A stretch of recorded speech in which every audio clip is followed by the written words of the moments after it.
Marisa, Hi. welcome to Spark TV. Oh my gosh, I'm so happy to be here. I'm so happy with our fake booze today. So, This is kombucha, so yeah, we ran out. oh no, all good. I love our chat before we hit record. We're being respectable today. It's very early for me, so I've got a Civilized. hot coffee, and hoping that that just fuels my day. Good luck with that after a Thank you. holiday. Oh my God, I know. It's always so hard coming back after a holiday. You just get into like the vibe of just sleeping in and doing whatever you want and ignoring all of the notifications on your phone. It's fantastic. I know, and you have to ask yourself that question like, how important are my ambitions really? Like, is Yeah. this something I really, really want? Like, do I feel like I need to be an ambitious person or should I just stay in bed? Should I be a lady of luxury? Yes. Yes, absolutely. Oh my God, I love it so much. Okay, let's kick off by telling everybody who you are and what you do. I am Marisa. I have a business called Dirty Copy, and I'm a copywriter for brands that don't do boring. So essentially, like I niched a year ago with my business, and I just focus on writing for brands who want personality. But I've actually been pretty surprised at what type of brands want personality. Like bookkeepers, like super boring brands are like, I want to be different to the market. So that's been really fun for me. I love that so much because it kind of makes sense though. I know that like there are industries that are super boring. Like no offense to all the bookkeepers listening. The I'm just accountants, they singling know, them they out. know they are. They're self-aware. Oh my God, that's so funny. But it's so true. It's like, well, I know that job's boring. I don't want to do it, but I'd much rather work with somebody that's my vibe, that's fun and whatever. And I love that you get there through the copy on their website or in their materials. Totally. And it's also, for jobs or for service-based industries who really find it hard to differentiate themselves because Mhm. bookkeeper does essentially what every other bookkeeper does, that you can really differentiate yourself through the way you show up in your brand and through having more fun copy or more personality. And yeah, it reflects on the person who is giving the services. And people are like, well, yeah, I would far rather work with someone who's fun. Or boring. Like if boring's your thing, then there's Cool, lots go of for them it. out there. That can be a niche too. I love that so much. And then, so one question I wanted to ask you, should every brand be fun? Like, can anyone do this? And are there like scales of fun? Like if we're saying, and because I love your brand name, Dirty Copy, but is it Hmm. like, if I wanted to be like semi-fun and not like offensive fun, can I do that as Hmm. well? Are there like ranges here? Totally. Okay, so first of all, should every brand have like so much personality? No, I don't think they should. Like one of my favorite brands to follow is she's called Tamako Sophie from Tamako Studios. She's a designer and she's really well written. She's really genuine and honest, and that comes through. And I wouldn't want her to be like my brand. Like Mm. we want different brands for different things. So I don't think everyone should feel the need because not that it's a trend at the moment, but we are really moving away from professional. Mm. So I don't think everyone should feel like they need to. But if really they think that is me, that is where, or that is where I want my brand to go, then yes, absolutely, that's a way to stand out in the market. And my name is Dirty Coffee, but I don't associate myself with, first of all, the adult entertainment industry. And Totally, totally. although I didn't think that one through with like the whole inbox thing, email marketing, and spam. Oh my God, Yeah. of course. Yeah. But So I've got funny. ways around that. Where was I going with this? Oh, and the other thing I think people associate like brands with personality is like lots of swearing and like Mm. kind of a little bit more vulgar. And that's not really my thing either. Like just throwing out F-bombs to have personality. Um, so yes, there are different levels of like different layers and levels of personality. You can go like really, really like fun, witty, or kind of quirky. But then one of my favorite brands that I've written for was actually a construction company, and my sister owns the company. So I knew her company inside out. The luxury builders in Queenstown, so a beautiful tourist destination. And I wrote kind of really clear headlines, but for some of her copy, I would write like, we're attentive to detail. We are great at communication, and we serve up excellent banter. So just little ways like that add in personality. Mm. And I actually had someone emailed my sister saying, like, the copy's so amazing, it made me love your brand so much. And that's just a way of kind of just softening that professional approach. And they weren't full personality, but it really, really added warmth to the brand. I think that is so awesome. It's, this is the first interaction that potential customers have with us. Mm-hmm. I think so many people think that the first interaction is getting people on a sales call or, us reaching out. But so many people are doing their own research online now Mm-hmm.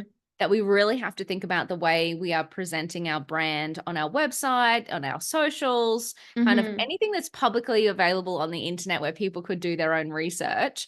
It's so important to have great copy and really like think through how the brand is coming across. It's so true. And it's the equivalent of like energy in real life. Like you Mm, judge someone off like our conversation and personality, and you just get like a feel for a person. It's yes. not even necessarily anything they're saying, although on copy it is. Mm. And so I think that's where copy is really, really, really key, giving energy to a brand or lack of energy to a brand. Yeah, true. I've seen plenty of those. So, how do you get started? So, if I was a brand and Hmm. I was like, I feel like my vibe is not coming through, how would Hmm. you start working with a business on creating that kind of persona and then copy? I have, for me, I mean, you can do brand voice guides. I personally have stopped doing them myself, but that's, you can go to kind of other copywriters get brand voice guides. But I think one of the questions that I ask in my questionnaire, because I take my clients through a really, really intense questionnaire, I'm always like, I'm so sorry, and a strategy session. But it's like, what don't you want to be like? To Mm, start off with, because people often don't know how they want to show up, but they're really, really clear with what they don't want to be like. So, what don't you want to be like? What phrases don't you associate yourself with? And what are the brands also that you get inspired by? And one of my questions is like, what brands are you secretly jealous of? Or like, what brands do you mm, secretly want to copy? And they have elements of what you want in there. But as a copywriter, I just kind of listen to in between the gaps of what people are saying. But if you yes. were a brand yourself, I mean, I would just start with trying to write like you speak, I love like, that. Yes. because we don't need to have all the like, even in emails, if people are on my email list, not a testimonial for someone, but someone said like, can I just ask you how you write your emails? It sounds like you don't care at all. And that's actually meant to be a compliment. Like you just go straight in, like you're talking to someone. There's no, hey, happy Monday. How was your day? We've just been doing this, straight in Insert for all the the filler kill. content. Yeah. Take all the filler out and just be like radically authentic and not feeling like there's this. What the brands that I really love are the brands that I don't feel like there's a sense of rehearsal behind it. So if you feel like Mm. you've got direct access to someone, like when they're on their stories and you feel like it's not the 10th take, or they're not saying happy Monday, or they're just kind of just stream of consciousness talking, although that could get boring. I feel like that is a really, really great way to start. And same with your emails. Like, yeah, get rid of the fillers. Just go Mm. straight in for the kill. It doesn't need to be this formal thing where you try really, really hard. It can just be like thoughts from your mouth, thoughts from your heart, couple of sentences. I don't know if that answered your question. No, it totally does because I think it gives people some actionable ways to get started. And I do love that. Like, I feel like today as well, and a lot of people listening, they are brands that are like the personal brand as well. Like, Hmm. obviously, for like, let's just take Spark as the example. It is me. Hmm. It is sure it's been branded as a name and, there are lots of people involved and all those things, but it's me. I'm the one whose face you'll see on all the Hmm. videos, here on all the podcasts. I write all the emails, I do all the things. So, it makes sense that speaking from your heart, and, just almost like conversation, it's like, have a conversation with your ideal customer. And it's like, you would be a normal human being. So why not just like show up as a normal human being on your website as a start Totally. point and then optimize from there. Totally. And like on one of my an email I've just written for a workshop that have coming up, I just wrote like, come to the workshop, blah, blah, blah, blah. This is my first workshop. I'm so like, are we excited? Are we nervous? Is this going to be a total train wreck? We'll all find out together. So just like letting people in on actually your thought process. You don't have to be 100% like confident or 100% polished the whole time. And I think people are surprised by that, and surprise gets attention. And I think people respond to the honesty. So yes, when you're yourself and your own brand, letting people in. And I don't know about you, but like the brands that you follow, I'm going to guess are the ones that like are just authentic as Yeah. well. And I had someone send me the other day, she said, oh my gosh, I love following these brands. And she sent me one of these links to these clothing brands. And I was like, I don't follow any brands like that anymore. They're all perfectly curated feeds. And Yes. that wasn't appealing to me anymore. So I think kind of the rough diamond is what people are after. Yeah. Oh my God. I'm literally sitting here thinking the job I'm going to do today is my about page, because my about page sucks. It's just I like it's the 5 dot points on this is what I meant to say on an about page. And I was like, there's yeah. no love in there. I'm literally fixing that today. You have inspired me. Yay. I would also say that like just a tip for you as you're going to write it. I think when people sit down to write, they have a mental block. They freeze. Yeah. Just voice memo like to yourself Oh, and see what cool. you'd say. Be like, I'm a this, this, and this, and I'm obsessed with coffee drinking, and I also have a thing for blah, blah, blah. It all started when, in a storytelling way, in a voice memo, just write it down badly and Yeah. then see what comes up, see what you can copy and paste and cut out and whatnot. That is such good advice, Thank you. especially like because I know so many people yeah, do freeze up when they start writing, but it is natural just to kind of chat. I think that's why the voice memo thing has taken off, because it is just so much easier for people just to like hold down the little microphone button and start ranting. It's easier to rant, but then sometimes when you open it up and there's 4 voice memos from someone, you're like, I do not have time for this. Oh my God. Bullet points. Oh my God. To be fair, I hate them because I'm always out and about and I'm like, I can't Mhm. listen to this now. And I've opened it and now I'm going to forget. And then I'm going to take days to get back to you because I'm going to wait till I'm in like the right space to listen to it. So I hate them. But And the person's seen that you've seen them. yeah. So now they think that I'm ignoring them. And then also like they've put so much effort into the 4 voice memos. I know, it's so funny. It's I mean, look, and but it is a nice way to connect people with people. It's so personal actually hearing your Mhm. voice. And I feel like as well in our day and age of bots and and I'm guilty of this. We use Mini bots chat. for yeah, ManyChat for Same. Instagram and stuff, which is so helpful. But I guess like then it's why it would be so cool and surprising if you had a personalized voice note come through. Totally. And I love to like I'm being super hypocritical here. I love to send voice memos because I like Yeah. write all the time. Yeah. Oh my God, I Yeah. love it. I want to put like a voice note on the about page now, like do the written and then just put like a secret voice note so like you can play it. Gosh, that's such a good idea. Has that been done before? You might have Probably, stumbled who onto knows? a I'm sure thing. I'm sure it's not my idea, but I like it. That could happen. You never know. So how did you even get into running your own copy business? Great question. I was a high school teacher for so many years. Oh, cool. And I knew that was kind of coming to the end of it. I'd been doing it for like 11 years, and I always said to myself, like, I'm never going to become like an old woman just who's been in the same classroom for years and that teaches the same material. I also kind of like knew there was more for me.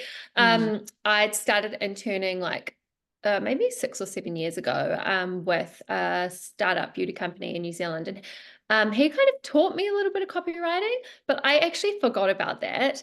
And I had decided that I wanted to start a business. So not knowing anything about this crazy online world and how many amazing entrepreneurs there are, like in the online space, you kind of get into that little like bubble. I yeah. knew none of that. So I was thinking, okay, what do people need?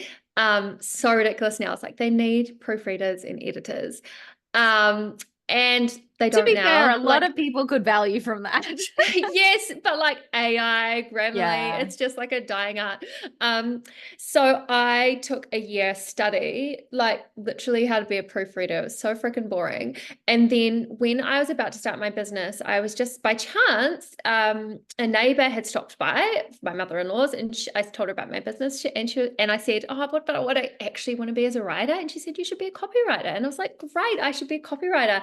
Went home, Googled what that was. That's And awesome. and I was like, this is my dream job. Like I knew it. I just knew. I was like, this is the thing that I know I'm going to be so good at. I just have never had that doubt. Mm. And so I launched into like, gosh, like I would have been studying for hours a day, just listening to podcasts, YouTube clips, doing courses for like months and months. Like I don't know how many hours I devoted, but it was a lot.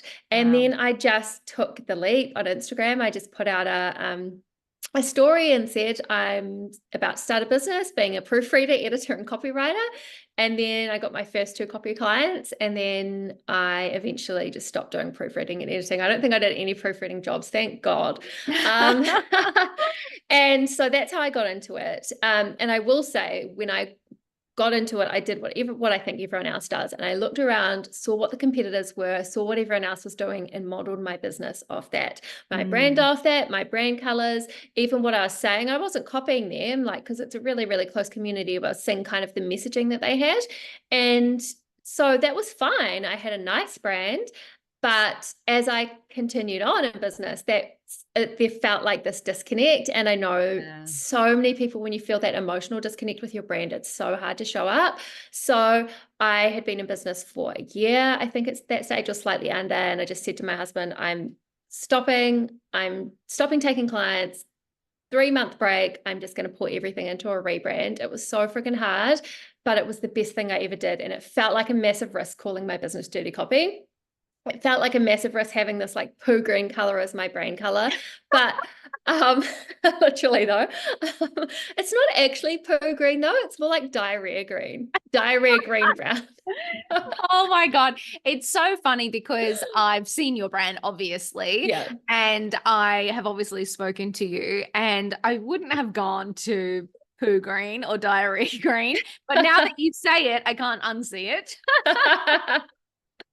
Yeah, no, it definitely is that. So it all felt like a risk, but in hindsight, it was just like the biggest opportunity, because what you feel like when you're doing something different, or when you're niching down, you feel like really exposed and really vulnerable. And Mm. like, is anyone going to actually want brands with personality? Like, are people going to come to me? And it has been the best business decision I've made. And yeah, it was scary and Wow. expensive. Yeah. And looked, and not taking clients for 3 months. That's huge as well. Oh my God. Mm-hmm. Yeah, it was a big financial hit. My husband had to be like, okay, I guess you're just like rejigging everything a year after you've started. And he saw how painful it was when I was doing my own Wix website in the first place. So Oh my budget. God. Honestly, I wish I could have just gone back in time and paid someone. There is just no point like trying to figure it out yourself when you could outsource. Totally. I always say that to people. It's like some things absolutely hold on to, do as much as you can as being the Mm-hmm. business owner to save money until you grow. But some things you're like, it's going to take you, yeah, months, if not years, to actually get that out there. Just pay someone to do it. I know, and I could have been getting clients that whole time, and just like that emotional torment of doing something that isn't your like zone of genius. Yeah. Just outsource. Oh my God, that is the best advice.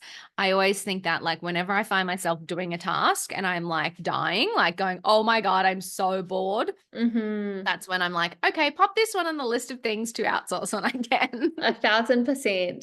And there's this quote that's like, I'm going to butcher it, but it's you you should be like a successful boss pays for everyone else to do anything. Okay, let's just know that that's terrible.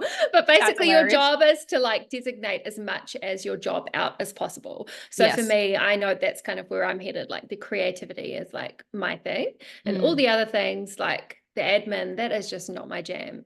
Like I will do anything to avoid opening an Excel spreadsheet. It's so true. It's funny. I recorded a podcast yesterday. about the difference between $1,000 tasks and $10 tasks. So basically the idea is like you add value here, like to a certain number of things. You have to do that. You're the skill, you're the genius. Mhm. That's the stuff that's going to grow your business. And then there's all this other stuff like the Excel spreadsheet, like the admin, like the Mhm. bookkeeping, like even editing this podcast. I'm like, obviously I'm the one that needs to interview, but I don't really need to edit it. I don't add Hmm. any value there. Big love to Dan, my editor, because I've said this twice now. I'm like, you're amazing, Dan. I'm not being awful here. But like other people can do those jobs. So Mhm. I like they're called $10 tasks. So it's like anything that you don't need to do, put Mhm. that on a list, document them out, create a process, and get them outsourced. So that way you can like free up your time and you can actually scale the business because you're not doing all of the things that Mhm. you really don't add value to anyway. Totally. That's definitely my next step in business. Yeah, I mean, I've started outsourcing a little bit, but that you can just see like that's the way to grow. And again, Yeah, that's a risk as well because you're like forking out money, but that's just, I mean, that's what you've got to do totally. it to grow. Yeah, and I always say like because when I first started my business like a decade ago, I thought you had to just hire full-time people. Like and I don't think we talked about VAs as much back then. But Mm-hmm. now I'm like, no, like just literally like once you get one task and you've got a process around it and you can hand it over, get a VA to just do that one thing. So you're spending like, Mm-hmm. I don't know, maybe $100 a month for them to do that thing. And it like just gives you a taste of Mm-hmm. getting something off your plate. And then you can slowly kind of ramp it up as you can afford it. And as that time that you've freed up helps you get more business, you can kind of offload more. So I like that today we can do it in a more like easier, Staggered slower, way. sustainable way. Yeah, Yeah. exactly. Because it's not Exactly right. like you have to bring on a full-time member and stop paying yourself anymore. Yeah. Oh my God, that would be a nightmare. Been Yeah. there. Oh my God, don't make the same mistake I did, people. Oh, that's hilarious. What do you think has been the biggest challenge for you since starting your business? Oh, there have been All of a them. lot of challenges. I mean, I think it's the being a mum with Mm, two small kids and the challenge of like, you tell yourself you're doing this for them. I mean, I'm not really doing it for them. I am doing it for them, like, so I can stay at home more. I am doing it for myself. So, but you have to be honest, like, I'm doing it for myself, but I'm yeah. also doing it for them so that I don't have to, like, I work 3 days a week at the moment. Yeah. Um, so I can spend a little bit more time with them. Um, but it's just then I'm working at night and it's just the work-life balance. And I just feel like, I've got sick more than I should have. Mm, My health has definitely taken a hit. And I've just kind of had this epiphany the other day, like, there's no opportunity as important as your health. mm, Um, so I mean, just having the boundaries for yourself to say no. And at the moment, I have a wait list. And like when inquiries come through, I genuinely want to work with these amazing business owners. Like, but I have to choose between them and me. And it sounds so hard, but like in the past, I'd want to be saying yes because I want to help them. Also, it yeah. like lights me up creatively. But I've had to say no, and I've had to work on ways that I can work with them without leveraging my time. So at the moment, I'm doing like a DIY kind of plug and play copy course so that I can be like, you can't work with me in this way, but you can work with me in that way. So I would say like boundaries around time. Um, and I mean, systems are always really hard for me as a creative person. That's been difficult. Yeah, I mean, I That's feel like enough. I feel like I should have more. I No, mean, I mean businesses, that's huge, right? yeah, yeah. Like so huge. And I mean even the business model challenge of being a service provider where you are the one that needs to do the work, you're so right. Like I think it's nice sometimes we say to ourselves, I'm just going to take on all the clients and I'm going to make all the money and I can do it and I'm just going to go till I've hit this goal. And then it's like, yeah, you're like, well, no, I'm fucking tired. I haven't hung out with my Hmm. family. I haven't hung out with my friends. I haven't done this. I haven't done that. I'm sick. Like, yeah, it It's actually becomes not worth it. No, I know. And I had like, this was my biggest month. I mean, I'm only like, working by myself, but like 2 months ago, I had a 15K month. And at the end of Wow. it, I was like, I'm never, ever doing that again. Like, that Yeah. is not, there's like, no, absolutely not. Like, Yeah. yeah, it's just not worth it. Like, yes, you can say yes to everything and then have no life. Like, what are we in business for? Yeah. But then It's sorry, carry on. no, I was just going to agree with you. Like, yeah, that's such a good question. What am I in business for? Like, I feel like you need to answer that for yourself to know Hmm. where the boundary actually is. And then I also think it's hard when you're an ambitious person and you can see the potential. So I have so many ideas, and there are some service providers and they'll always be happy just providing their service. And I'm kind of jealous of that a little bit because like that would just feel so nice. But for me, I'm like, oh no, I'm going to do this. I'm going to do this. I'm going to create this empire. But then it's also the balance of your ambitions Mm. versus like your lifestyle. So that's something I'm always weighing up. Yeah, totally. And I love the idea of the course, the DIY version, so that you can bring that scale into your business. Hmm. I mean, I think it's something that a lot of people, when they first start their business, do start it around a skill set that they have, Hmm. and quickly realize that, oh shit, I am the only person here that can deliver this. And what do I Hmm. do? Do I build a team? And then I risk them not being quite as skilled as I am, or having a totally different style or whatever. I do love like taking your knowledge and putting that into something that you can actually scale and serve more people, help more people, without it impacting your time as much. I think that's really Hmm. Yeah, yeah. I mean, I have to. I'm also like, I don't know if I am ADHD, but I'm like go through periods of like, I'm going to be working like 75 hours a day for like 3 months and then I don't want to do any work. yeah. So I feel like that model just works really well. I can work with clients here or not work with clients there. I mean, as I'm saying it, it sounds delusional. But we'll see how it will work out in real life. But it is interesting because I find myself like that too, in the sense that I'm like, okay, yeah, some days I'm like, nope, I'm sitting here and I'm getting this done and I'm so motivated. Rah, rah, rah. I'll batch out like heaps of videos and do like really Hmm. intensive work.